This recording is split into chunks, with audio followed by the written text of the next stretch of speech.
Hello, everybody, and welcome to episode number 24 of the Audible Farm podcast. This week I'm sitting down with Vince Benyshek. He and I actually go to school together, and, well, it's pretty cool. I met up with him, and we found out we like the same kind of music. I found out he actually plays guitar and bass, and we ended up going to a jam night in Bode, Iowa that was hosted by Scott Dahl and several other musicians. And we discussed that in the upcoming podcast, as well as a handful of other topics that aren't necessarily 100% music related, but we discussed going back to school and a handful of other things. And I had a really good conversation with him. We sat down and talked for quite a while, and this is one of the first podcasts that I have not done any editing to. So hopefully it turned out pretty good. I didn't really have too much time to edit the audio. There's a couple spots where we laugh pretty hard and end up spiking the audio a little bit. But it was a really good conversation. I had a great time sitting down with him. I hope to sit down with him again in the future and do another podcast with him. If nothing else, I hope that the two of us get together and make it to another jam night because I had tons of fun playing guitar with him. The jam night we went to, we ended up playing some blues songs that he and I both had in common that we really liked, and we've been debating playing a couple other jam nights here and there, but due to him and I both having a lot of school work to do and things like that, we didn't necessarily make it to some of the jam nights. But I'm still trying to get out there to a handful of them. So if you see jam nights pop up, make sure you make it to those. They're tons of fun. Bring a buddy. Even if you don't play, they're fun to go to. So this week, I'm sitting down with Vince Benyshek. He's not actually in a band right now, but, I'm sure he would love the opportunity to play in a band. He does a lot of fun stuff on his Snapchat. We talk about that a little bit, too, here coming up. And that's pretty much it. So enjoy the podcast. I hope you guys enjoyed as much as I did because I had a really good time sitting down talking to Vince. So I appreciate Vince for joining me for this podcast. This is episode number 24 with Vince Benyshek. It's the Audible Farm Podcast with your host, Peter Stockdale.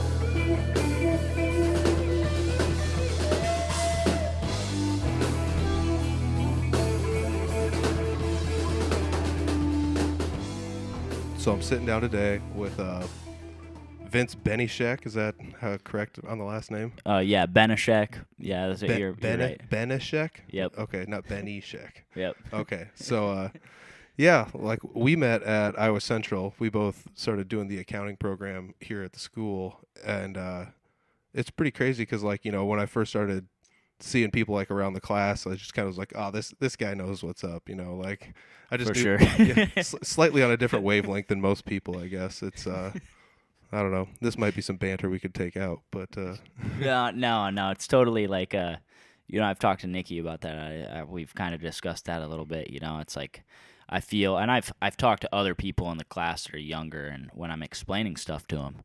yeah. And, I'm just like, you just think a different way once you hit a certain age almost. When I was 18 and 19, I didn't really care.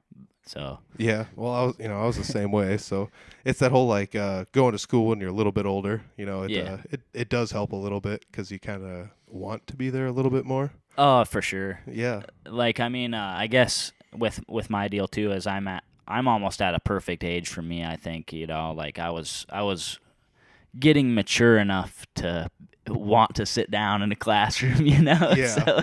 yeah, yeah. I mean, there's also those society pressures of you should have gone to school at this age or whatever, and I had a good job right out of high school, so screw them. Oh man, yeah. I mean, I saved up my money working at my job so I could go back to school. So it's just different strokes, I guess, for different folks, and it's just kind of funny to see. I kind of found out you're a little bit older than most people, and it's like, oh, okay, that's pretty cool. And then it's like, oh man, this guy kind of likes the same music I do. For we started talking a little bit about that stuff, and Well, I remember, I think the first time, and I don't know if this is right, but the first time I ever really mentioned anything about music to you is I think you were wearing an Iron Maiden shirt to class one day. probably. And this is well over a year ago, probably first semester last year or second semester last year, whenever, I can't remember. Yep. But yeah, I walked in and I was like, oh yeah, dude, you like Iron Maiden? That's fucking kick ass, me too. Yeah. So. I used to play a game on my Snapchat where every semester I would I'd start because I have a lot of Iron Maiden shirts. I've seen them a lot, so what I would do is I just take an Iron Maiden shirt every day until I would get a different one until somebody said something about it, and then I would finally quit wearing Iron Maiden shirts. And I can't do that this semester because I'm dressed up all the time. But it was pretty funny because like the one semester I had a teacher was just like, "Oh, nice shirt," and it was like right after class he pulled me aside. He's just like, "Hey, they're actually a really good band," and I'm like, "Yeah, yeah, they are." So like instantly it was just like, "Oh, that's hilarious. This is too funny." So that was like one of the cases, and then the other one was you actually, but like that's I don't know. It just used to be a game I would play. I'd try to get bored because when I first started going here, I didn't know anybody, and I'm so much older than everybody else. For sure. It's just like, is anybody even going to talk to me? You get a little weirded out by your age gap, but you just hang out with everybody for a couple of years, go to the same program as them, you get to know them. Everybody's pretty cool.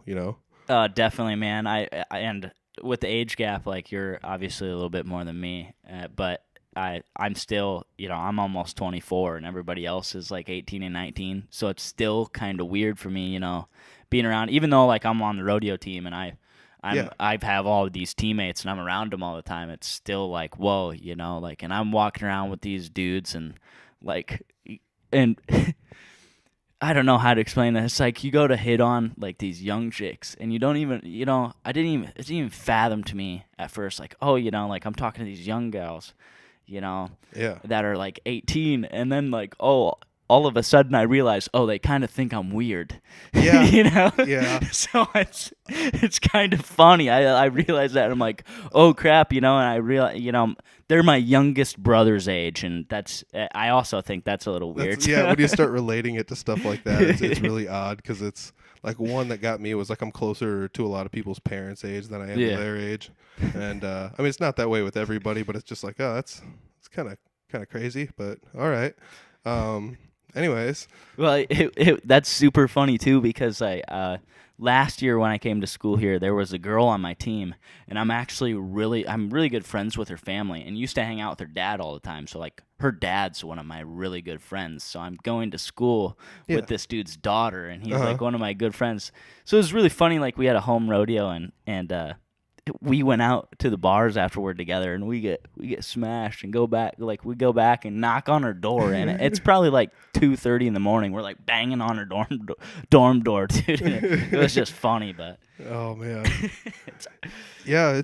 I mean, going back to school. I'm glad I'm going back at this age, and unfortunately, I don't have like the ability. Like I could party with people, but like I'm so weirdly past my party stage. Like I want to party still, but like I also kind of don't because I got stuff to do. I don't know. It's so weird to try and describe it to people. But yeah, I agree, man. Like I've definitely toned it down this year. Like I have gone out a total of less than 10 times. So yeah, like, is that this calendar year? Because we're only 2 months into the calendar year. Yeah, no, as in like the school year. Okay, like total. So yeah, like last semester and this. Yeah, one, for sure. All right, I was gonna say like I've only partied 10 times and it's been a month and a half. It's been a slow year. No.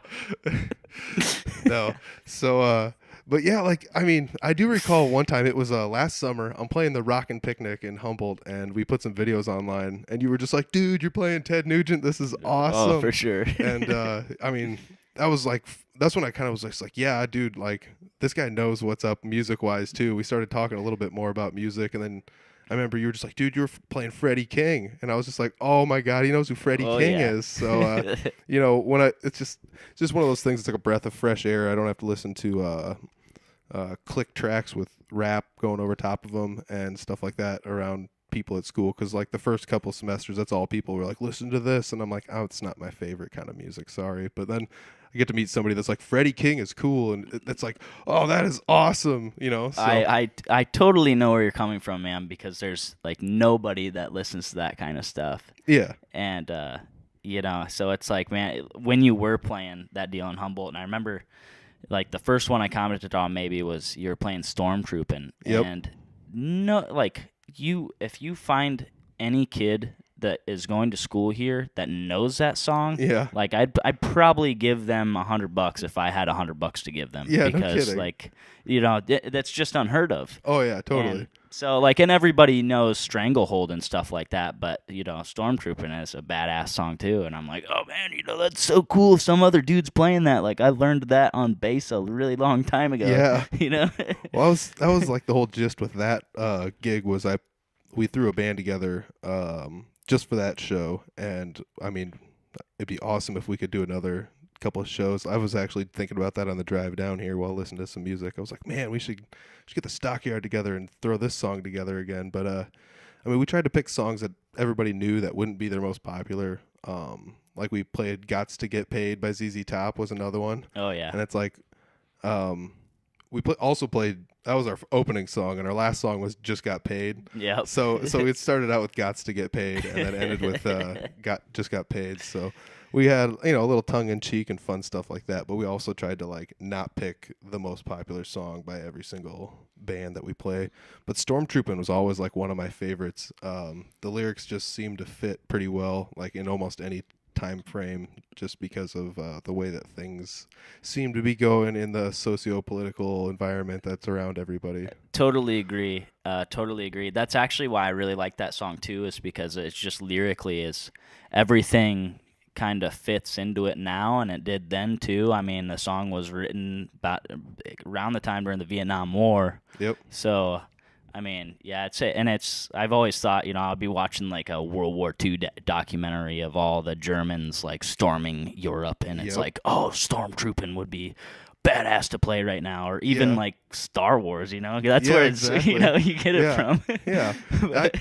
And that song is like one of my favorites. And I mean, I want to bust it out at a jam sometime, but I'm not sure how many people actually know enough of that song to kind of follow along. Because even though it's pretty straightforward, there's some goofy bits in it. Yeah, there's some weird parts to it. And you can delete those weird parts if you need to, but just for the sake of the jam night, because I'm a big fan of that, where it's like, nah, we're not gonna play this goofy bit of this part. Like for example, you and I had went to the Red Lantern in Bode last month to one of the jams that Scott Dahl put on, and we show up to the thing, and we had sort of planned on playing, like we were like, yeah, let's go play some stuff.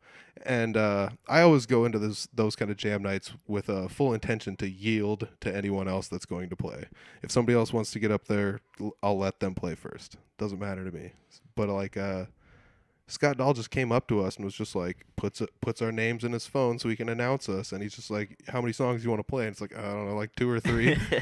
and so sure enough, we just get on our phones and it's like, I want to play these 3 songs, and we ended up playing Ted Nugent that night. Oh yeah.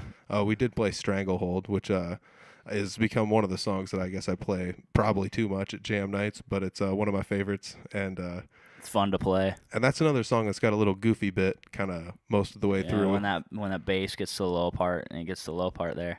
Yeah, everybody kind of goes to the lower section to play the original riff for the most part. But most people don't know that, and you and I both knew it, but nobody else was going to go to it. I mean, for the sake of the soloing and stuff, just for the key switch, I was just like, hey, let's skip this part, and you were bang on the spot, man, and switched it right back up. So yeah, well, and it was awesome because I knew that was going on. I didn't even think of nobody else is gonna know about that. I was like, I'm just gonna play the song, and I get to that part and you walk up to me, you just like turn around, walk back right away, and you're like, hey man, we're just gonna skip this part while we keep playing. I was like, okay, cool. And it just went right back to it. Yeah, man. That was like, I mean, I knew you could play, but like we show up with guitars and you decided to play bass instead. So you hopped on the bass, and the cool part about that was it was just like, all right, sweet. So he can play both instruments. And so then I told you to kind of switch on the fly, and it was just like, all right, he's right back in sync with everybody. So it's like, I know you can play. And that's like one of the coolest things. I found somebody here that wants to go to like jam nights and play guitar and stuff. Well, the cool part about that for me too is I started on bass, and I started playing trombone actually, and reading bass clef music, and don't really ask me to do that anymore because I wouldn't remember a lot of that. But I could probably give it a try, but I don't know. Anyway, yeah. So I picked up a bass guitar. I got my first bass for my birthday, which is actually kind of a cool story. It was like I was maybe like 12 or 13 maybe. That's awesome. Or sometime around there.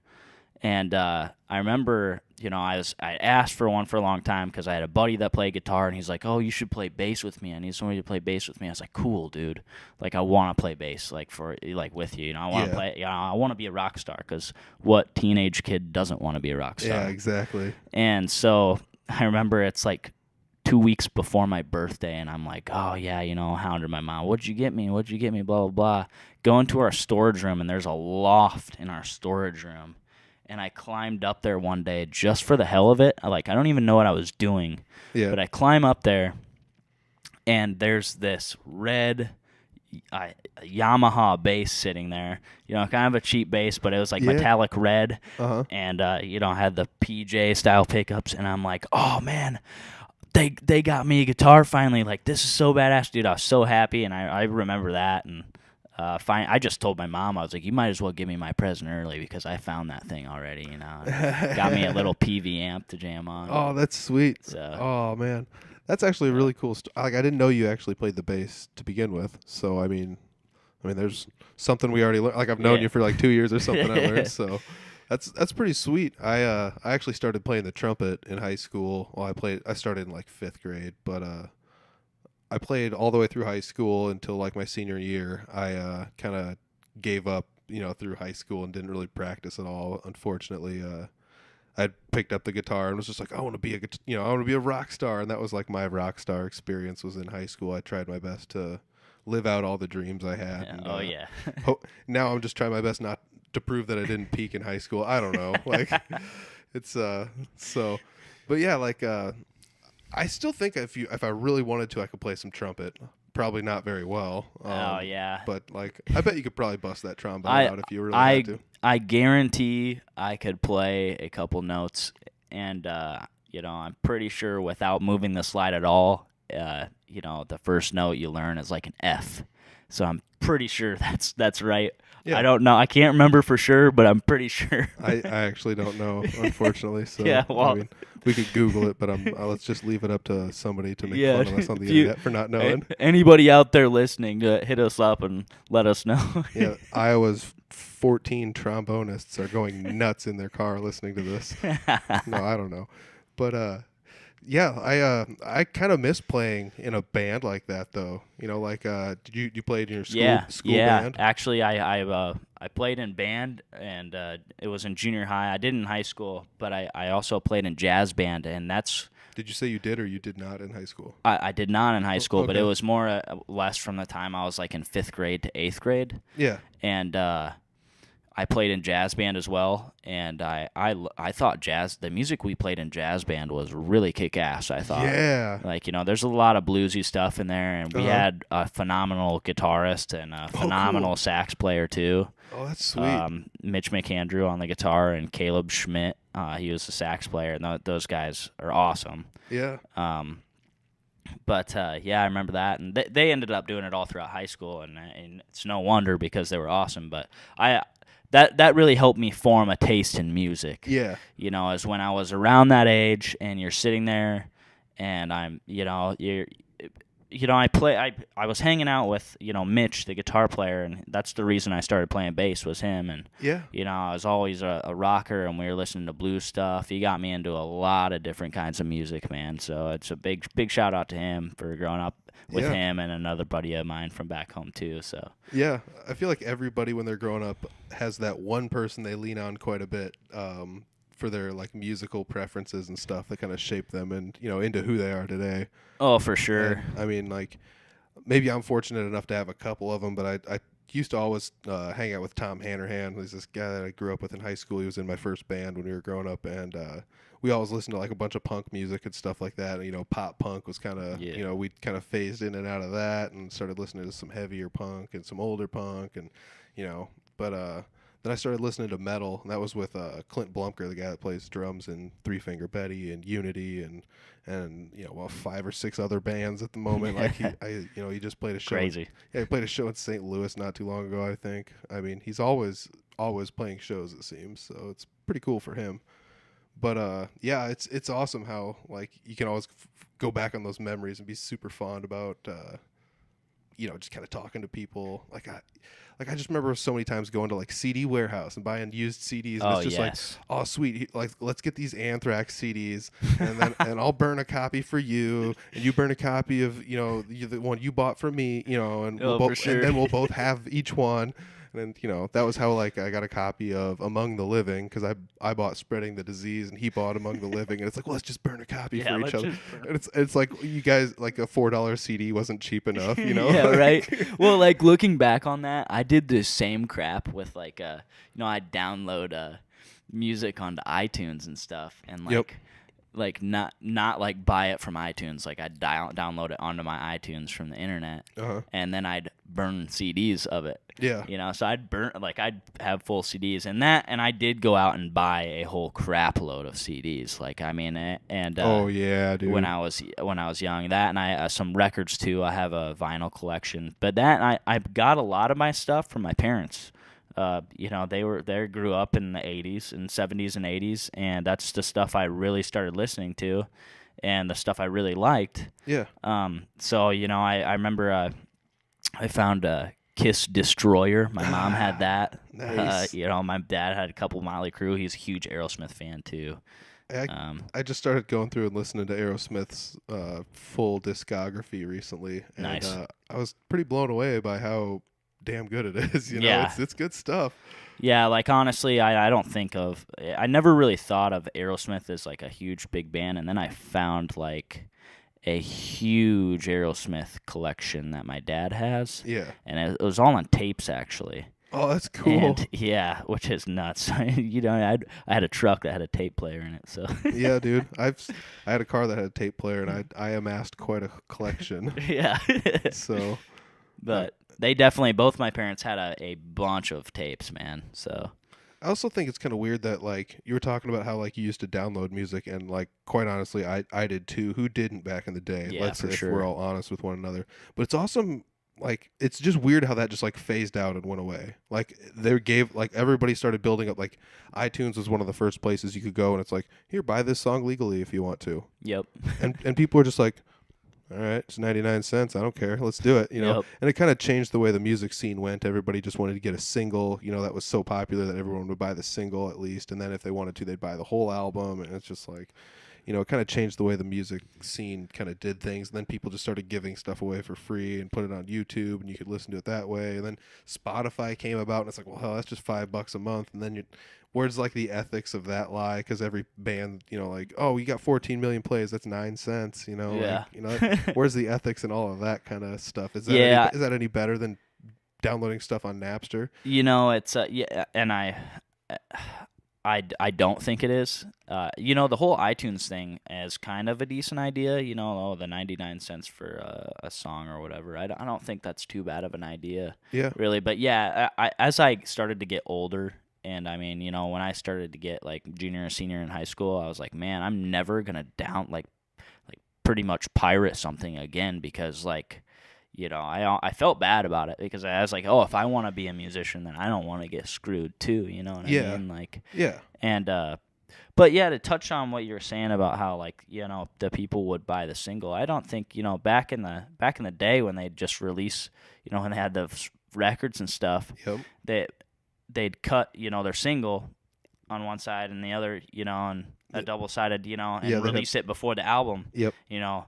Pick your 2 best songs, and put them on there, and then hopefully people like it and buy the album too, Yep. So yeah, I mean, it wasn't totally a new concept. Yeah, I guess, but it's definitely different. Yeah. So. Because I mean, like, people could just go out there and buy that one song by that one guy, and you could be a one-hit wonder and still make $1 million. Oh yeah, I wish. Yeah, exactly. I don't know if that's in any of our forecast.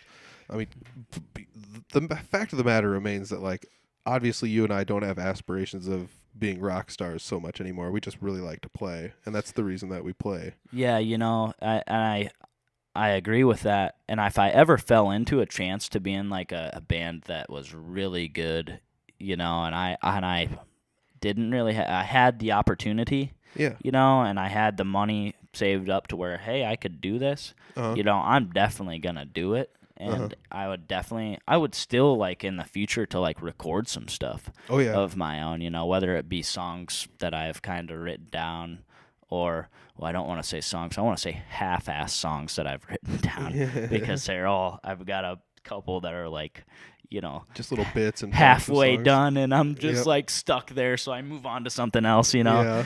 But and do a couple covers, whatever. But that stuff, sort of thing. So I mean, you're looking at a recording setup right here. I mean, I got the microphones and we got the software. We could run it if you really want to. So. For sure. Well, I don't think I'm gonna do anything in the near future, but Oh man, I wouldn't mind like getting together and just like making a couple of recordings just for fun with somebody. I mean, I've got very limited recording experience, either being in a studio and being recorded or doing it all myself. But I mean, the podcast seems to be going okay for the most part. actually, it always, every time I've listened to it, it sounds really good. So Yeah, and that's like the thing I'm blown away with is like how good technology is these days. Like back in the day, you would buy something for extraordinarily less and it's like this thing's gonna break, or like I mean, if I'm honest, I'm using a couple pretty cheap microphones and they have held up to the test of time. well, they definitely work good. I mean, they sound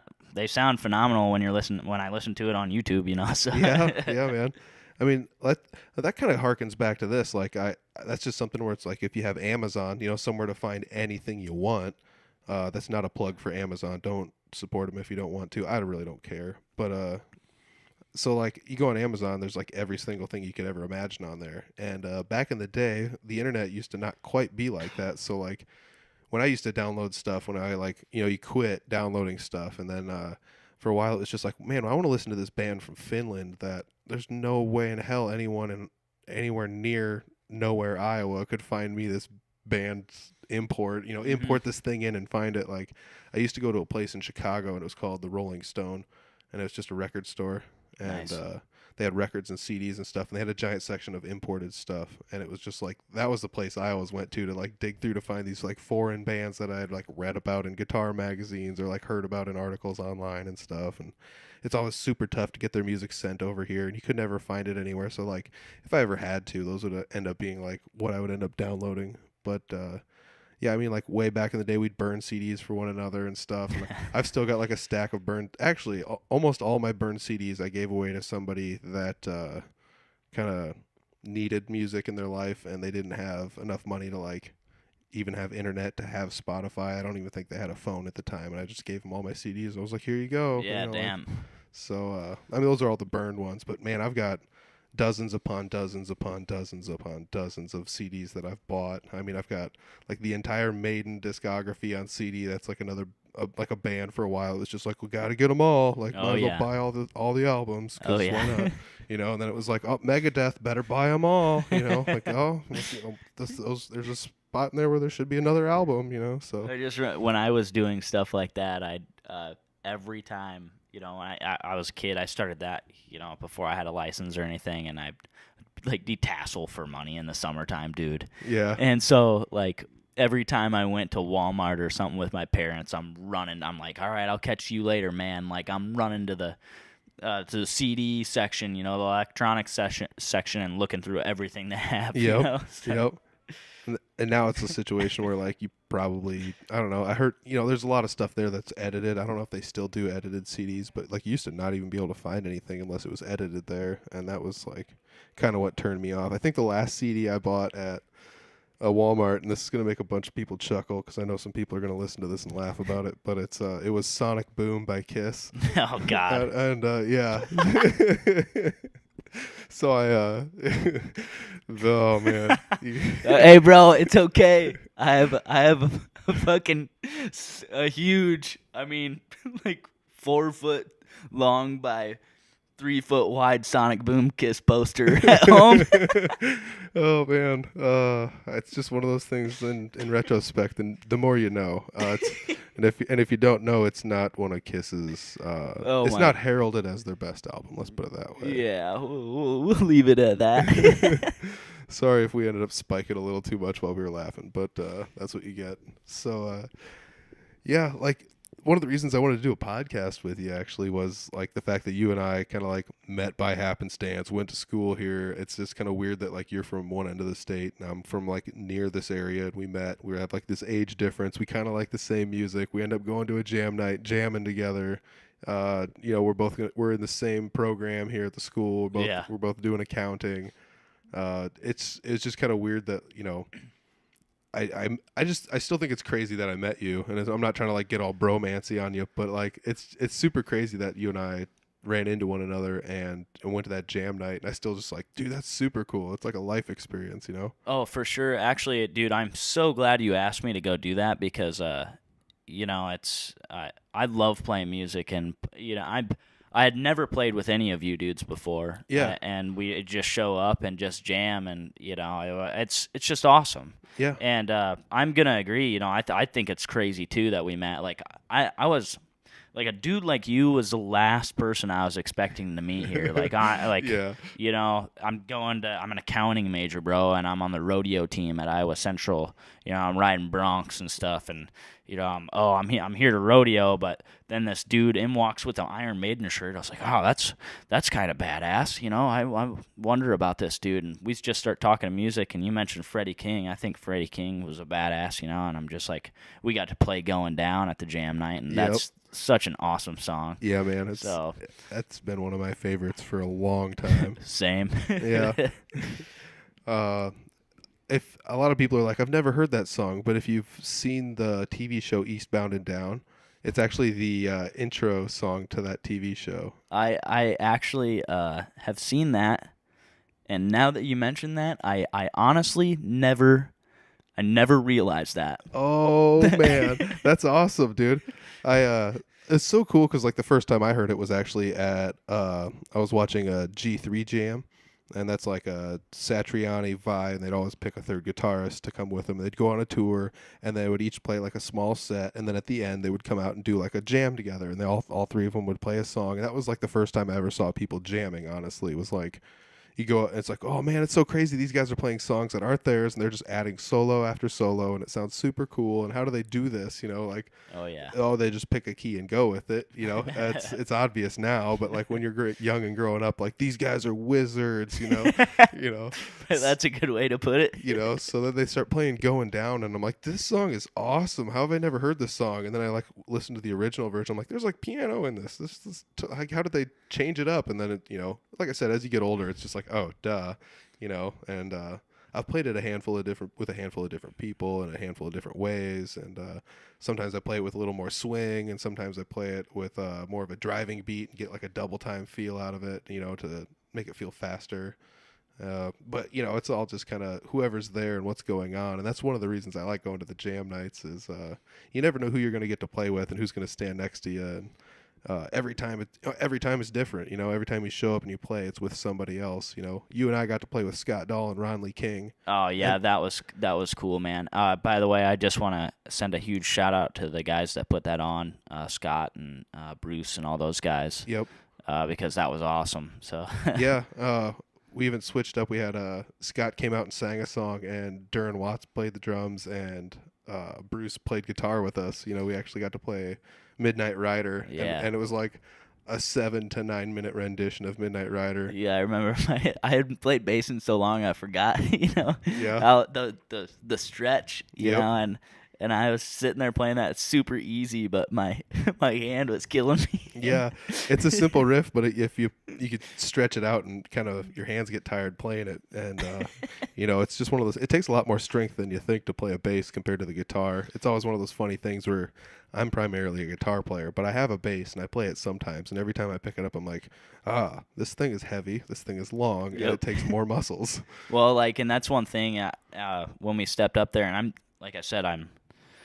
tickled that I got to do that because it was so fun, and I forgot how much fun I had playing bass because I hadn't been able to play bass with a group in a long, long time, like with another person, So I was practicing by myself, and back home when I was jamming with dudes and I got into guitar like last summer, I helped a dude play bass. I helped him learn some stuff, and of course Travis is blind, and I've told you about that. Yeah. I guess we can get into that a little bit later. Yeah, definitely. But, and I just played rhythm guitar and sang with those guys.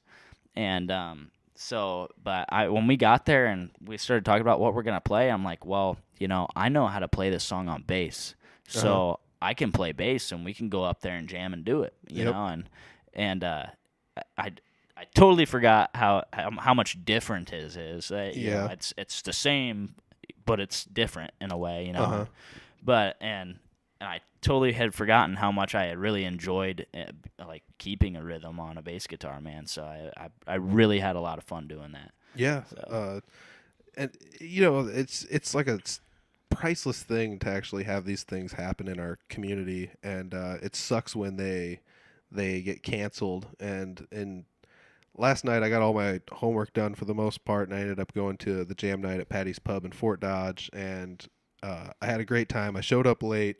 I got to play a couple songs right before they closed the night out with some awesome musicians the whole way through. It was super cool. I'm bummed I had to miss the first couple hours, but I'm super tickled that Jeremy let me hop on stage, and I got to see some of my buddies there. So it was really cool. But you and I tonight, as we're recording this, we're going to go to Eagle Grove, and we're going to go to the jam night that Scott Dahl was setting up there. Yep. And unfortunately, that got canceled.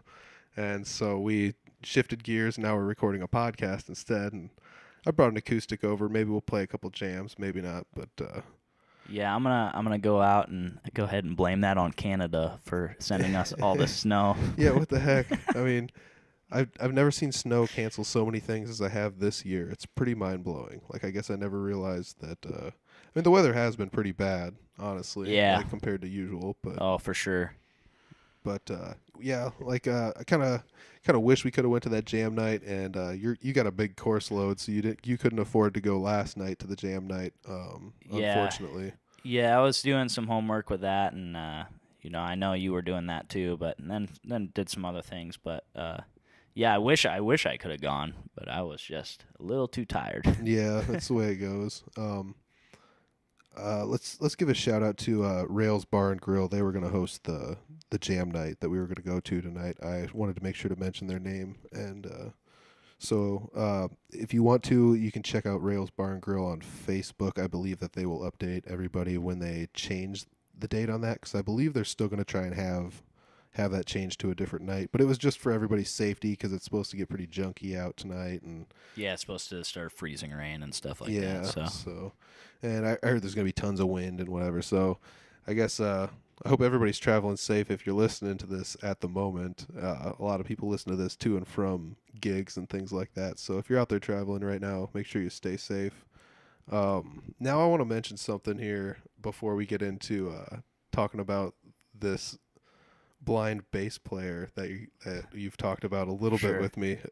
This is going to be cool. But I remember I've got you on my Snapchat, and I've seen you play songs on your Snapchat before, and I've always thought your Snapchat was really entertaining. You know, first and foremost, you've got a couple catchphrases that I dig. It's even bled into some of my friends that are older, like up in the Humboldt area, started saying some of the words. And I'm not going to mention the catchphrases. You could say them if you want to. Maybe we could end the podcast with some catchphrase drop. yeah, yep, sure. But yeah, I do think that's kind of funny. Like, you know, there's a couple times I'd have some random dudes like add me on Snapchat, and you're like, "Hey, man, you can accept this if you want. It's just my buddy. Like, if you don't want to accept it, then don't. But he just thinks you're hilarious, so go ahead." And I was like, "Yeah, you know, I'm cool with it. Yeah, So whatever." I mean, I'd just be hanging out with my friends, and I'm like, "Oh God, everybody, shut up, watch this."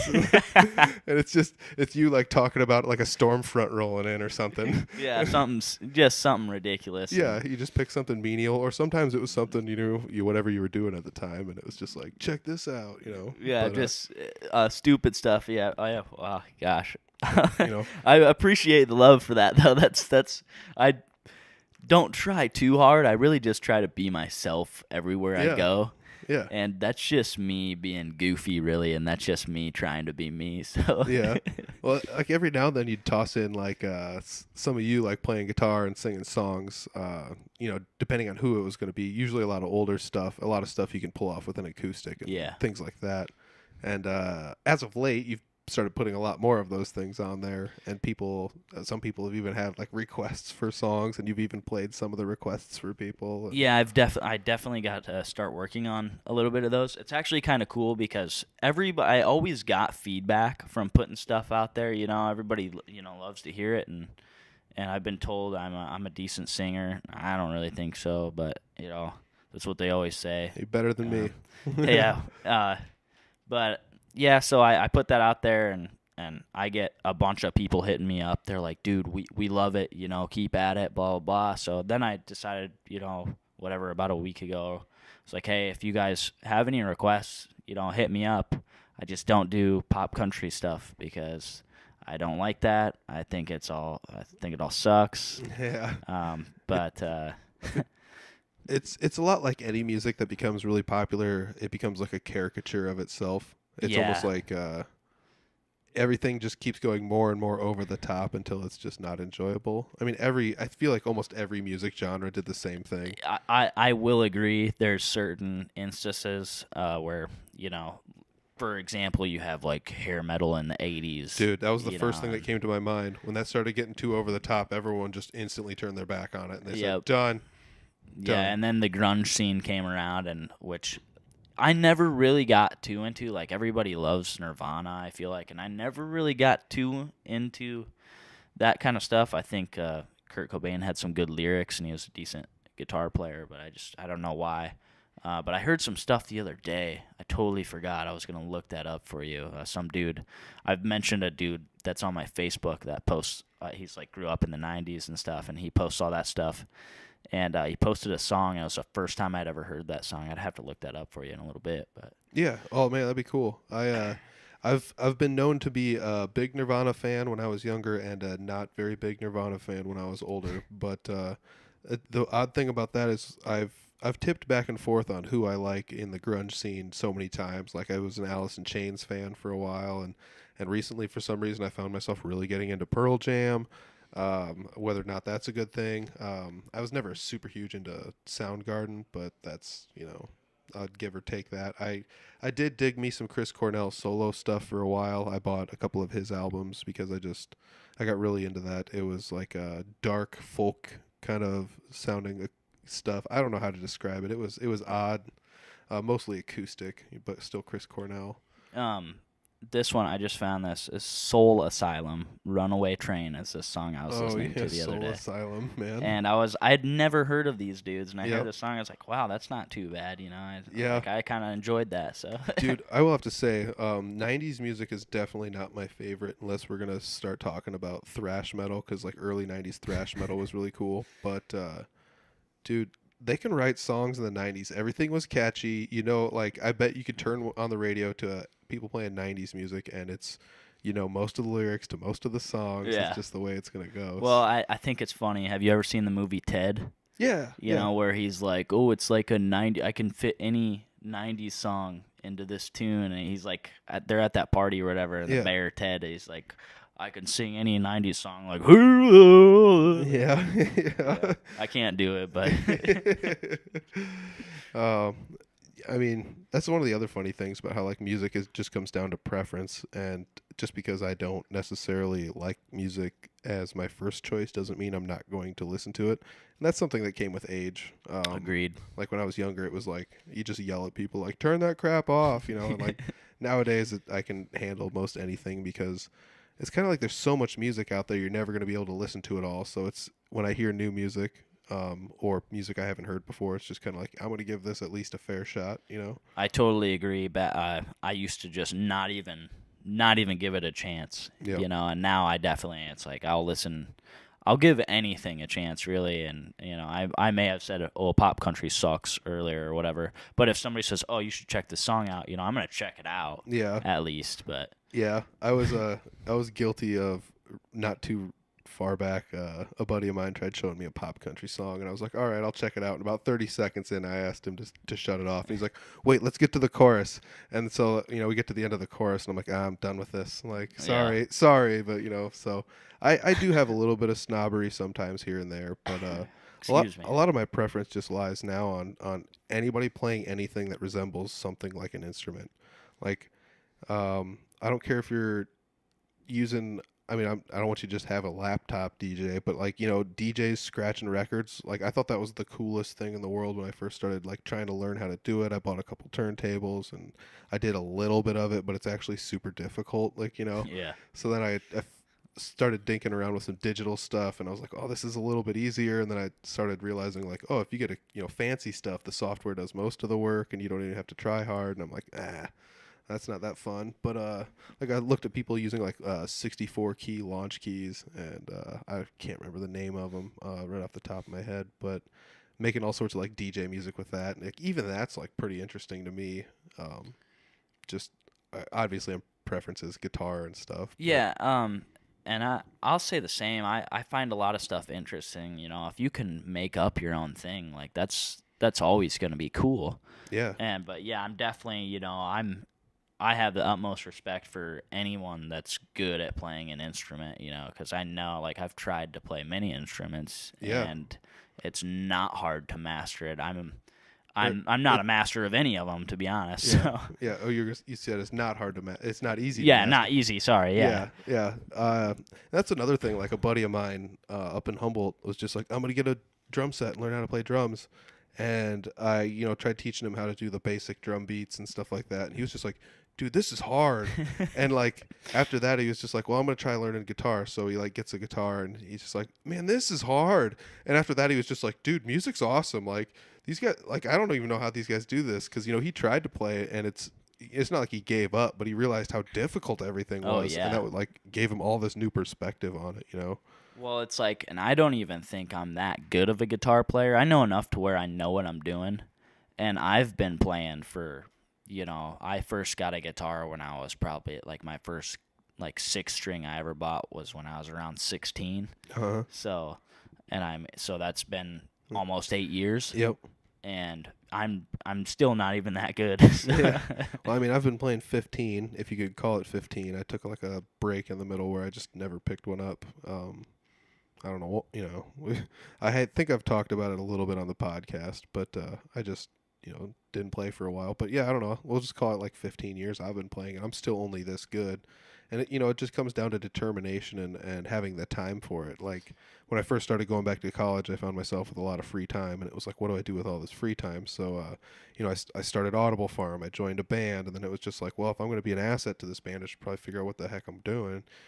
So then instead of just trying to read chords and play exactly what somebody told me to play, I could actually add my own spice to what was going on. So that was what like helped, was like, well, blues doesn't seem too difficult if you just play the basic kind of blues, and I started doing that and realizing why notes sounded good and where they were at in the scale patterns and stuff like that. And I had taken some music theory classes in high school, and it all kind of started flooding back, and I'm like, oh man, I understand this stuff now and how it translates to a guitar. And I am honestly just figuring out some of that stuff like on my own. So Yeah. it's It's a difficult thing to master, and it's not something you have to lean on the whole time, because basically, like at most jam nights, they're like, I know what key songs are in, and most of us, that's like the only thing we tell each other. It's like, it's in this key, go. And most of us still stay together pretty well, because we're all, picking one of 8 notes, Yep. I guess it'd be 7, but yeah, so yeah. But it's the way that all that kind of goes. Once I realized how like that was all unlocked, I realized like, oh, now this is how you can go to these jam nights and act the same way these guys do, and they just, oh, it's this key, and you can play with them. And I never thought I'd be in that position, but having all that free time and determination to do it actually kind of willed me into the position I'm in today.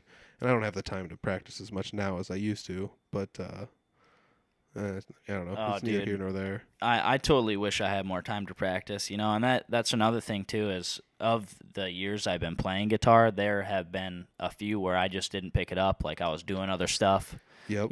busy. But Yep. I honestly don't think I'll ever put it down again for an extended period of time, like Yeah. there might be a time now where I don't pick it up for like a week, but Uh-huh. but that's about it, because I'll see it. I always got it with me, and I'm like, oh, yeah, I haven't played it in a while, so I'm definitely going to play for a little bit. Yeah, I mean, So- that's one of the things I read in a Guitar World magazine. Somebody said, put a guitar next to your TV, so that way every time you turn a TV on to watch TV, you have to look at a guitar sitting next to it that's not getting played. And like your instinct is going to be, I want to play this thing, and then all of a sudden you find yourself like every commercial break, like running a scale or something. You just find yourself playing a little lick of this song or a little ditty of that song, or just kind of farting around with something here or there.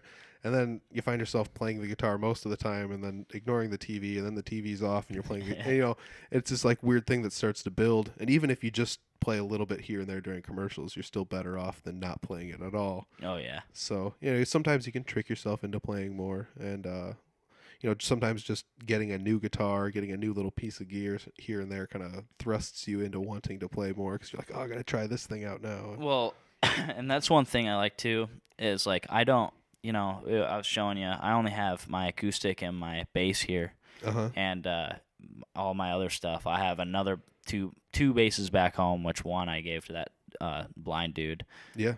To let him play. I gave all my bass amps to him too, but I have my 2 electric guitars back home, and I've switched them out throughout the year. Yeah. I've gone from I never brought my hollow body, but I had my Les Paul here for a while playing that. Yep. And then I took that home. I was like, well, I don't really feel comfortable with a $1,500 guitar just sitting here on this campus. Yeah. I'm not gonna say anything else besides that, but about that. Yeah. I mean, I don't blame you. I mean, I brought most of the stuff in from outside my car, so it's no different. And so I just kind of just been hanging out with my acoustic guitar here, and that's just what it is. And but sometimes I'm almost afraid to take my hollow body places just because that's my baby. That's my first 6-string I ever got, and this big Epiphone ES335, and I put Gibson pickups in that, and it just sounds sweet out of this orange amp I got back home, and so. I almost am afraid to take that anywhere because I'm like, oh man, I don't want to hurt this thing. It's like my baby, dude. You gotta have home gear and you gotta have road gear. I mean, that was something I learned. I mean, you don't necessarily have to, but like, I only had one setup to take with me to and from places when I started playing guitar, and you started realizing how fast things start to wear out when you start hauling them back and forth, and it's like, oh man, I'm only gonna bring this one cabinet and this one amp with me, so these absorb all the wear and tear, and I don't have to worry about slowly junking up everything I own, so that was always something I always like to do, is try and keep my stuff as nice as I could, because I might want to sell it someday, depending on what it is, or I don't know. It's just, you don't want to run around with a bunch of broke junk, Yeah, I totally agree. I mean, well, if I play like a 6-string like guitar or electric guitar in a group, I would take my hollow body for the simple fact that that's the tone I like, and yep. And even though like it doesn't have too much of a difference from my Les Paul, but it's there and I can tell, and I like it. Yeah. And that's the guitar I've played with people back home. So it's like, if I'm gonna do anything that's more bluesy anyway, I'm definitely taking that. Yeah, totally. You're talking about the tone you wanted. I'll have to show you the video after this, but I saw a video online that Joe Satriani had shared on his Facebook page, and I'm sure he shared it everywhere, but it was a Guitar World article that somebody had written about how a lot of your tone is in your fingers, and it's a video of Joe Satriani in like 2007 playing like a pig nose Stratocaster knockoff, and then he's going into like some Digitech RG whatever, some sort of Digitech processor, and then he's going into like some junky PV amp, and he's playing Surfing with the Alien, and it sounds like really weirdly close, and it's just like, how does this happening when he's like playing like, and that's just one of those things. Like when I was younger, I grew up on like Squier guitar, and I had a little Frontman amp, and just like you get the little package, and this is what my first instrument's going to be, and I took it over to a guy's house that was really good at guitar, and I was just like, man, I wish I had a nice guitar so I could really, learn how to play well. And he's like, you don't need a nice guitar. Check this out. And he just picked it up and started shredding on it, and totally. it's just, there is a lot to be said about like kind of guitar and amp and speakers you're using to create most of your tone differences, but it is also pretty crazy if you put your guitar in the hands of somebody really good, how well they can make it sound. Well, and that's the thing, that Epiphone that I have, that hollow body is I bought that thing for like $310. Yeah. And I've slowly modified it, and I put it had humbuckers in it. I put Gibson P94s in it, which is like a P90 and humbucker housing. Mm-hmm. Did that, and that's really what did it for me. I mean, it sounded different after that. But I Uh-huh. totally know what you're saying when you're talking about the it's your hands too, and Yeah. that's actually why I don't like to play with a pick. Uh-huh. I like to just strum with my fingers because I think the sound I get from that just is so much. It's like almost more delicate. I Yeah. want to say. Yeah. So it's I don't know. That's how I would say it. It's delicate, and when I play with a pick, when I start getting into it, I start to hit it harder, Yep. and it gets heavier and louder. Where I want to stay at one level, and it just doesn't sound the way I want to make it sound. So. Is that with a bass or with a guitar? Oh, guitar. Yeah. Guitar. I usually like to play with a pick on a bass, but I do think the tone difference is still like if I'm gonna play with my fingers, it is gonna sound more delicate, Yeah. But it's just because I prefer a pick with the bass, and I don't. That's how I started. Yeah. And when I got into playing guitar, I just didn't like the sound I made with a pick on it, so I quit using one on guitar. So. That's crazy. It's kind of weird how we pick our preferences, and it's also kind of crazy how tough it is to break yourself of like old habits. When you start playing instruments. Even just like, I hold it this way, I play with this, I strum the guitar this way, and I mean every single thing makes a big difference. Like I'm wearing a Marty Friedman shirt, and Marty Friedman learned how to play guitar like kind of on his own, and he didn't know that most people were strumming down when they hit the guitar, and so like he would strum up instead, and so a lot of his stuff is upstroke. It starts with upstrokes, and it's based off of that, which makes it really weird. If you watch him play a solo, like 70% of the strokes are upstrokes. It's just kind of a crazy thing. And I think that's gnarly too, because like that, like there can be such a tone change, an upstroke compared to a downstroke, and that's something too I've learned throughout time. Yeah. It's like, man, if I play it this way, like it sounds freaking cool. So. Yeah, there's all different like little tips and tricks, and you can like watch the way people play and like hold the guitar, or like with the way they strum one string, but they're actually strumming all the strings and muting 5 of them, but just hitting one note, so you end up with this like clunk that happens like around the sound of the note. Yep. Like that'd be like a Stevie Ray Vaughan trick, I guess. Cha-chung, cha-chung, cha-chung. That's how he gets that kind of thing going in there a little bit. He does a little bit of string muting while he plays other strings, and that's just like crazy stuff that, I mean, you start to pick it up if you play that style a little more, and that's just one of those things that's going to come with time and playing more and not putting the guitar down, hopefully, and it just depends on who you are and like where you're at in your life, because I mean, as you and I are, we're like quite a bit busier now than we have been in previous semesters here. Oh God, yes. So I mean, you especially, but like, I mean, we're both doing the intern thing. Yeah, you're definitely interning a lot more than me. Yeah. Well, that's those snow days are killing you guys, but that's just the way it goes. I mean, I guess I'm thankful to be able to do it. One of the main things that I learned coming back to Iowa Central was like giving back was something that I needed to do, because it's not like I was destitute. It's not like I was like down on my luck too much, but like I came back here and it was just like, I need to change something in my life. I need to like, do something better. And so I was like, well, let's do some accounting, because I like finance stuff, and accounting had a slightly bigger job market, later down the road, projected job market, I guess. So I went into accounting. I kind of really liked it, and the whole giving back thing, like, I mean, I made that guitar for Iowa Central. If anybody wants to see it, I shared a post about it on the Audible Farm Facebook page. You can go there and check it out, and there's a link to more information on it. But like, I made that guitar, donated it to the program, and yeah, that thing's freaking sweet, by the way, man. Yeah. Oh man. But I mean, just giving back in any way, like I'm glad to have a place to go to lend my skills that I've learned over the last handful of years, and I'm glad I learned them. So that was where, like, making the guitar, that was, I mean, that's pretty much where it came from. It was just like, I just wanted to give back in any way I could. I found a lot of friends through like the accounting program here, and met a lot of really awesome people, and I just wanted any way I could to help somebody else kind of hopefully find that. Well, and I'll say too, like, I try to help out when I can, with whatever. If anybody asks me something, that's one thing my dad always taught me, by the way.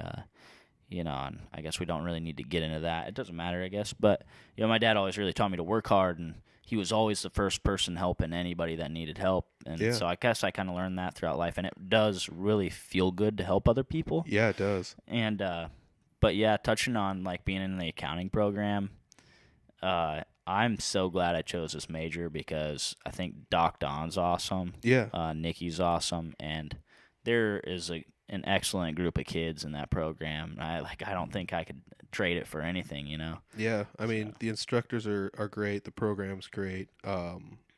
So much stuff that I learned. I actually get to go into real life and see how it applies to everything. Yes, and that is one major thing. It's like, whoa, Yeah, I mean, doing an internship is a crazy thing because I went into it and I was just like, oh man, I hope I learned enough. That's like all I kept thinking to myself. And you go in, and you're like, I'm not over prepared for this, but I feel like I'm over prepared for an internship. Like and you go into one of those situations, you're like, holy cow, I actually learned a bunch of stuff, and that's that was like the culmination of me realizing like, oh yeah, I made the right choice by making this guitar, donating it, and then giving it, helping them raise some money and to sell it, or they're raffling it if anybody that's listening cares. But it's $5 a ticket. You got it.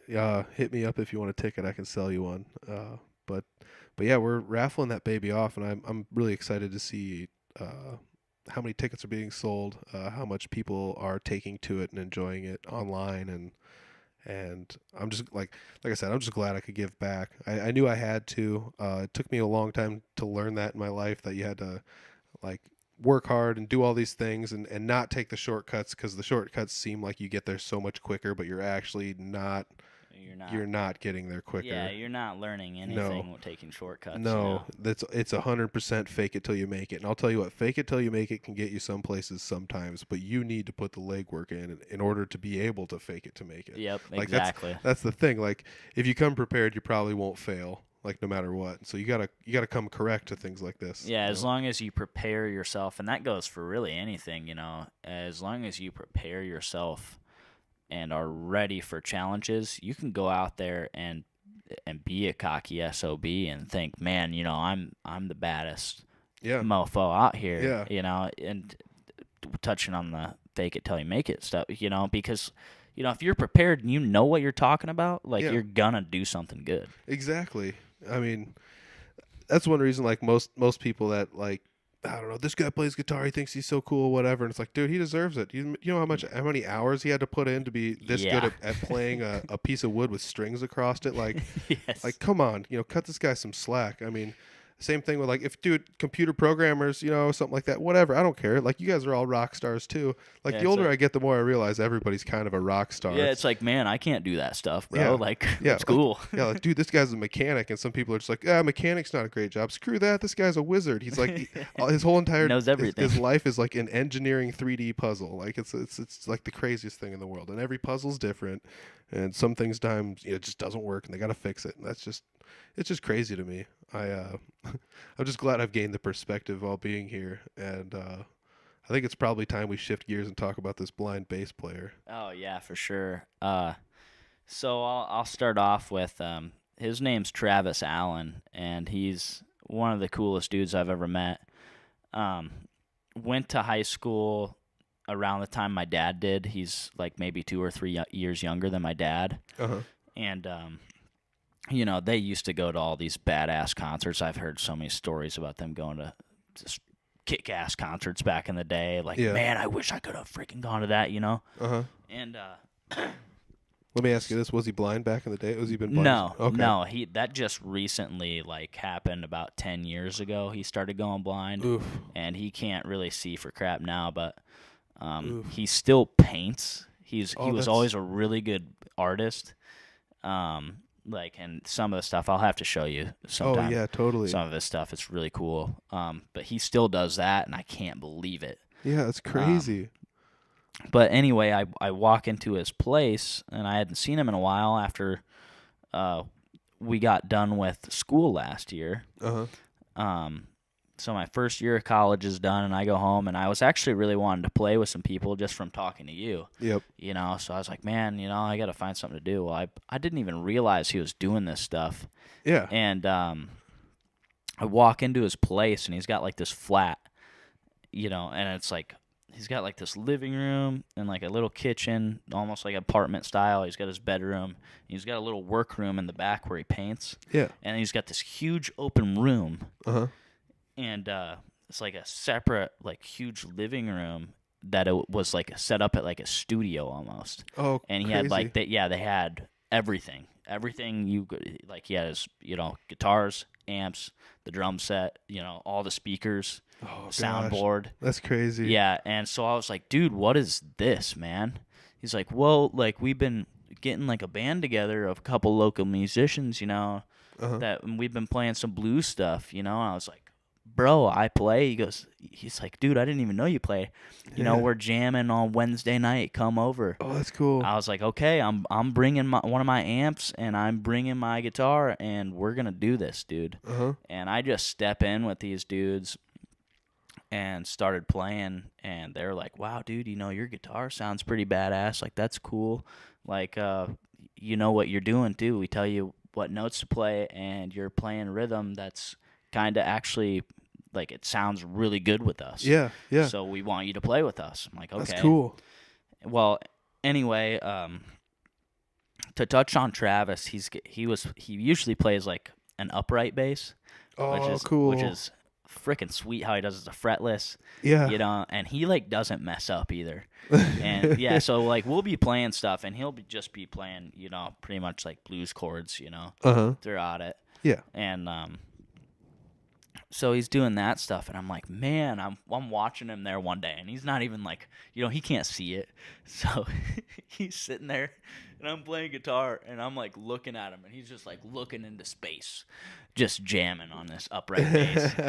And I was like, bro, like I'm amazed. Yeah. I was like, how do you do that? Oh, just, I don't do shit in it every day, man. I'm blind. I can't work. So I sit here, I paint, and I play bass all day. Oh, man. I said, well, cool, man. That's cool. And he's got tape on the neck where all the frets would be. Yep. On even his fretted stuff. Mm-hmm. So he can just feel it.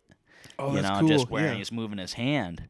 And so I'm like, man, that's cool. And he's like, well, you're pretty good at guitar, and I never even knew you played. And I was like, well, I actually started on bass, Trav. And he's like, well, you should, teach me how to play some badass songs, because he knew I knew a bunch of Kiss songs, and he's got a couple of just Kiss posters and like paintings in his place. So I was like, well, I'll teach you some Gene Simmons parts. And, he's like, oh, anything 70s like that's badass, I want to learn it. I was like, okay, well, I'll teach you, AC/DC is really easy. So he's like, but some of the more where their bass parts aren't just eighth notes, I kind of taught him. Yeah. So that was cool. And, but yeah, I mean, I honestly can't believe the dude. Like, he sits there and picks up this bass, and he starts playing, like, just jamming on it. I'm like, bro, like, I did not expect this to happen. Yeah, it's wickedly intriguing that, I mean, it's not like it's like, oh man, that is unbelievable. But it's like nuts to think that like you can't see, but you could still play an instrument. Did he play before he went blind? No, man. Oh, he just started. That's even more crazy. Yeah, he just started like 2 years ago. Like, not even. Like, I guess maybe it's like spidey senses. Like they always say, like, oh, you lost your sight, so all your other senses get that much higher. It's like, do they? I mean, like, maybe relatively speaking, they do, but like, are they really that good where he just put tape on it and he's that good now? Yeah, or is it like... I mean, sometimes when I'm teaching him something, like, he'll like mess one up and like, but he'll be one fret off. He'll play like something too sharp. Yep. And he'll be like, oh, that's wrong. Hold on, let me restart it. Yep. And like when I'm teaching him something, like I'm sitting there, I'm like, Travis, just play through it.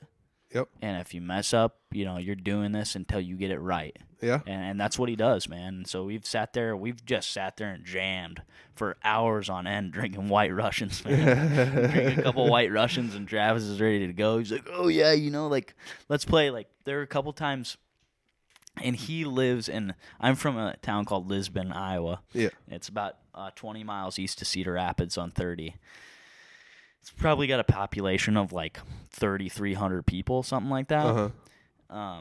And he lives like, so it's a small town, but he lives like right on Main Street, like a block away from like the little police station and everything. Uh-huh. Well, I can't count the nights that we've stayed up with our amps turned up loud until like 4 a.m. like just jamming, or like 5 a.m. And he can't see, and he can't, like, he don't know what time it is, and he's not asking what time it is. We're just having fun. So like I'll look out the window, I'll be like, oh shit, man, I'm gonna go home. Why is that? I said, well, because the sun's coming up. And so that I've had so much fun playing with him.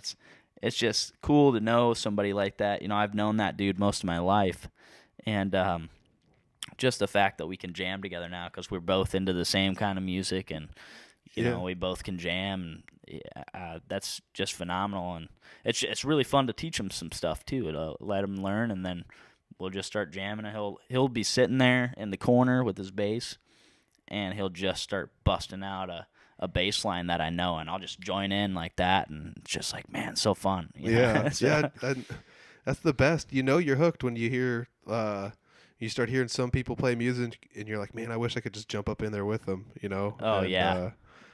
Man, I mean that's the best part about jam nights. And you and I, before we split ways after this semester, should probably get to another jam night for sure. Oh, for sure. Well, I definitely no matter where I end up or where I go, I definitely want to play with you again, man. Yeah, yeah, totally. I'll definitely keep in touch because it's been a pleasure getting to meet you and hang out with you. So yeah, I mean it's surprising to me that you're not in a band, but at the same time there are so many musicians that aren't in bands. I mean, do you play in a band at all, or? No, I would like. If I wasn't at school and living back home, I would be playing with those guys because they play like they kind of have like. They don't like play gigs per se. Yeah. But like they'll go to bars and play almost like a jam night thing, but it's just them pretty much. And like if anybody else wants to join or like do something, they can. They'll let them. Uh-huh. But like mainly they'll go and play and for a couple like local bars back home. Yeah, do they have a name? The bars they play in? The band themselves. I don't even know, man. I haven't even asked. Mm-hmm. And I can't remember. I think Travis told me something, but I totally forgot right now. That's your homework. Yeah, for sure. Yeah. But no, those guys. It's like Travis. He plays bass. There's this dude named Andy Pasker on drums, and he's pretty good. He's like grew up playing. And these guys are all like older dudes, by the way. Uh-huh. But in their like 40s and stuff. Yep. But yeah, Andy said he grew up playing like drums in church. And that's how he knew how to play drums. So he plays, and then Merle Fox plays really good guitar. Like he's damn good. And I was so glad I got the chance to meet that dude too. I actually went to high school with his daughter. His daughter was like 2 years younger than me in high school, maybe 3.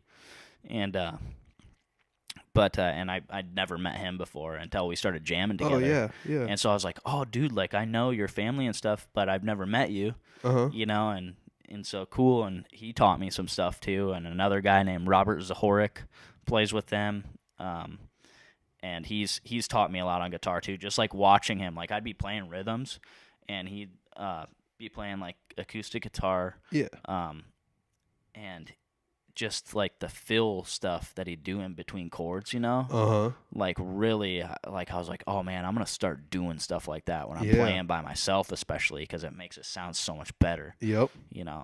So I started doing that, and so thanks to all those guys, really, they boosted my confidence a lot too. Yeah. Because I sat there and I got up in there and I started singing for them one day, and they were like, dude. Like, they're like, you kick so much ass, man. Like, you need to sing for us. Like, I was like, shit, man, I hope I can. I hope I can do some shows with you guys or whatever. So, hopefully in the future I get to hang out with those guys and play with them somewhere. Maybe they were I think they might have been doing something soon coming up, but I'm not too sure. But, yeah, they also have this gal that sings for them, and her name's Chelsea Jameson. Yeah. And she's a really good singer. Nice. Man, I've sang a couple times with her and stuff, and she's just like, dude, we need to do a duet on this, and like, you're a really good singer. I'm like, no, dude, like, you're a good singer.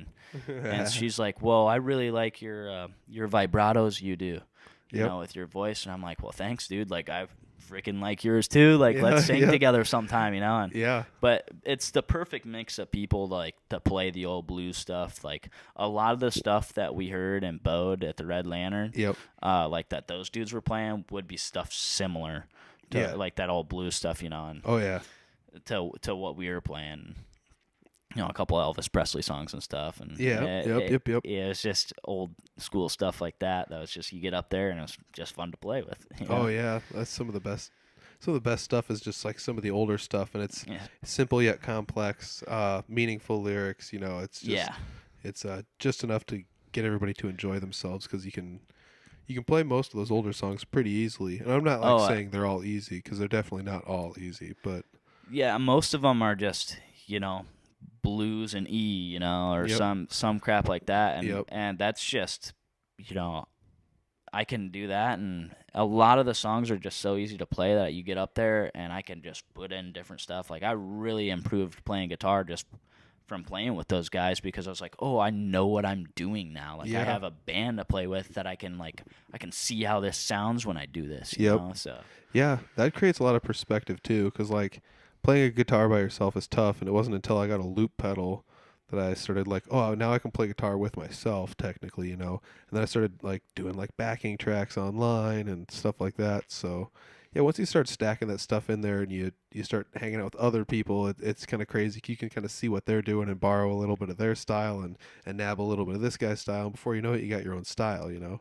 totally, totally. Hopefully, I get back home and like I was gonna sit down with that Merle Fox dude, and we were just gonna chill. And he's just like one day he's like, man, if you ever want to learn anything else, you know, I'll tell you everything I know because you're a badass, dude. I was like, yeah. I was like, thanks, man. Well, we're getting close to an hour here already. I'm sure we've went past an hour. But is there anything you wanna plug? Because I know you don't have a band, you don't have like an artist page on Facebook. I mean, like you plug your Snapchat, but Oh yeah, I mean, if y'all want to add my Snapchat, it's just at Vinsterdude, VinsterDude. Otherwise, you can just tag me on Facebook in this, can't you? Yeah, I'll definitely tag you. Yeah, go for that. But yeah, I don't have any like page or anything, and but yeah, thanks for. I'm sorry if we deviated from music quite a bit in this, Yeah, but it's dude, it's totally worth it. Like you're one.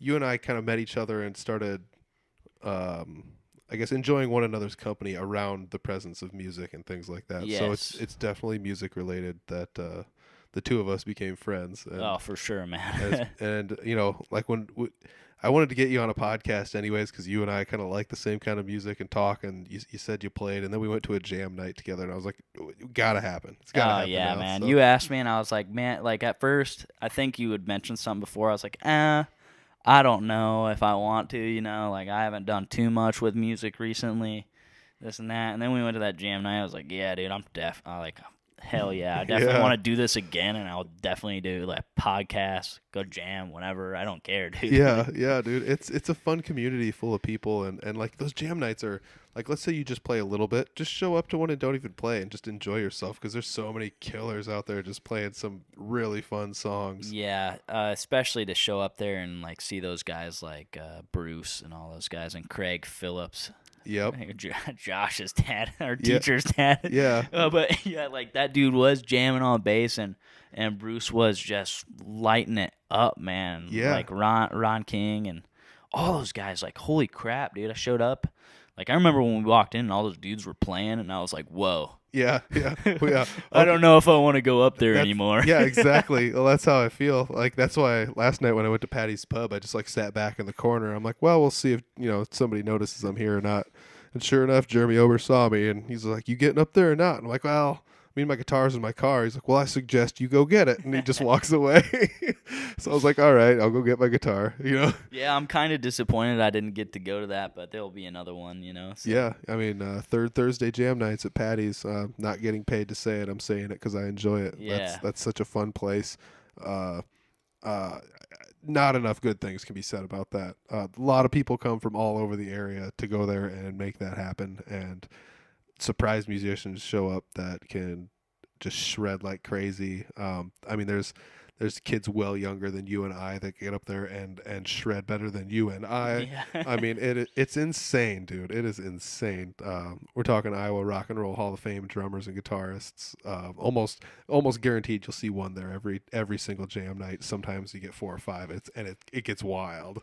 And that's what I love about those deals too is you meet so many just phenomenal musicians. Yeah. And it's just it's pretty much like a networking thing almost, Yeah. You get out there, you get my name out there. Like that's one of the reasons I really want to do this too is, I get my name out there. Like if anybody ever wants to jam that's into playing blues or whatever, like I love playing blues. So that's my main right there. But, I'll play, I loved playing Ted Nugent and Freddie King and Voodoo Child. We played that one. That was fun. Yep, play a little Voodoo Child. That's another fun one to play.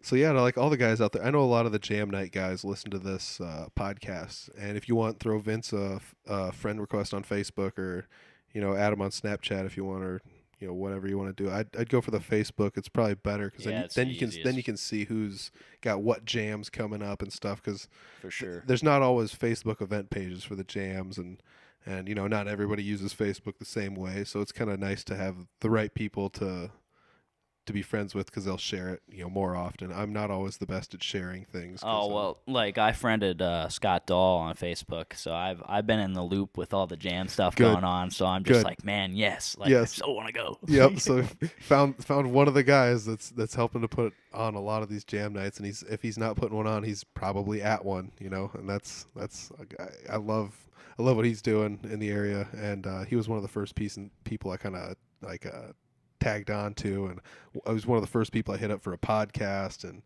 I love hanging out with him. He's always he just loves music, more than I do, which is saying something because everybody likes music, but it's just like, that guy's been doing it for decades. It's just, I love it. The communities. That's the other thing. When you talk about how there's good musicians around here, there's more than our fair share of good musicians. Like saying they're good is almost an understatement. Yeah, that's definitely an understatement. Yeah, like the people I see at shows, I don't know if I'm going to be as good as like a quarter of the people that are there. Like if I practice the rest of my life, I'm not sure if I'd be as good as them. Yeah. That's how good some of these musicians are. Well, and and that's the thing too is I love listening to other people, but when it honestly comes to do it, and I have to get up there, at that point, I start playing and I get into it and I just don't even care anymore. Yeah, I don't ever think of. So it's that's the one other thing I learned. Once you start playing, you don't really care how good you are. You're just happy you're playing. Yeah. So. But yeah, there are so many phenomenal people around here, and seriously, to all those people that put on those jams, that is so good for people like us. Yeah. And people like me that want to get out there and jam and hang out and listen to music and meet other people that play music. Yeah. Maybe don't have a band. Yeah. Just a basement rocker that wants to show up somewhere and play a couple songs with some people. Yeah, for sure. And definitely thanks to the establishments too that let people like us show up and do our thing. Yeah, so. Yeah. That's like open mic night for musicians. It's not always the greatest. But it's crazy because you show up to these places and even when people aren't doing well, you're still just like, that dude's ripping it up better than I can. It always comes back to like that for me. I don't know. There's just so many good musicians out there. Like, you guys could be bad and you're better than me. I'm trying to hold it together when I get up there, but you're good, man. It's like you said, once you get up there, start playing, you just go with it. Sounded good when I was playing with you, so you can't throw yourself under the bus there. Well, I appreciate it. Thanks for joining me on the podcast, and hopefully we'll get you on another one sometime down the line. When you're in a band, after we're go to some more jam nights, maybe we'll meet up somewhere down the road. Yeah, for sure. After school or something. Dude, honestly, love to play a gig with you sometime if we can get that together. Yeah, definitely. Or get a bunch of songs we want to do. Yeah, that'd be awesome. Dude, I'm totally game. So thanks again to Vince for joining me on the podcast, and we'll check you next time.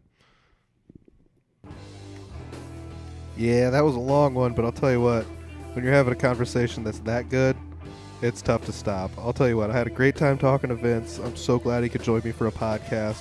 It's a little atypical for most of my podcasts because we didn't just discuss music, we discussed a lot of other things in our lives. But the two of us have a lot of parallels in our lives. We both went back to school at an older age, and we're both in the same program. We both kind of like the same music. We're both, it worked out really well meeting him at Iowa Central, and I'm really glad I got to meet him. So, he's one of the best people I've met while being there. He's one of my best friends that I've met while being there, and it's kind of crazy to go back to school at an older age and think that you actually made like a good friend out of the whole ordeal. So it's cool to sit down and talk to him and get his perspective on everything, even as far as like school and going to jam nights and what kind of music he likes and why he likes it and how he got started playing. I do actually, we forgot to mention his little catchphrase. So maybe if you add him on Snapchat, you'll be lucky enough to hear one of his signature catchphrases, I would like to say, because it's pretty fun. He's got a great Snapchat, so if you guys do the Snapchat thing, go ahead and add him if you'd like. Otherwise, I did tag him on Facebook in this, so go ahead and check him out on Facebook, throw him a friend request. He's a great guy. I'm really glad I got to sit down with him once again, and thanks again to Vince. I actually want to mention a show that's coming up. I'm not going to make too much of a career out of mentioning shows that are coming up, especially ones that I don't have a whole lot to do with, but there's going to be a comedy show in Humboldt, Iowa, which is pretty much a diamond in the rough for that small town area. I suggest everybody go to that. There's a Facebook event page for it. I'm not going to particularly share it with any of the Audible Farm stuff, but Chris Schlichting is actually going to be in Humboldt, Iowa on Saturday, March 9th from about 6:30 to 10:30. He will be at Rustics, I believe. Let me double check that. Yeah, he's going to be at Rustics. Gordy's at Rustics in Humboldt, Iowa. Tickets are $15 in advance, $20 at the door. I've seen this guy before. He is super funny. I'd highly suggest anybody in the Humboldt area with nothing better going on Saturday, March 9th to go check this show out. He is a very funny man. And like I said, I'm not going to make too much of a career out of promoting other people's shows, especially if, I'm not getting any money off of promoting the show. KHBT is putting the show on. That's the radio station that's here in Humboldt. I assume they would be doing all their promotion that they would do for it.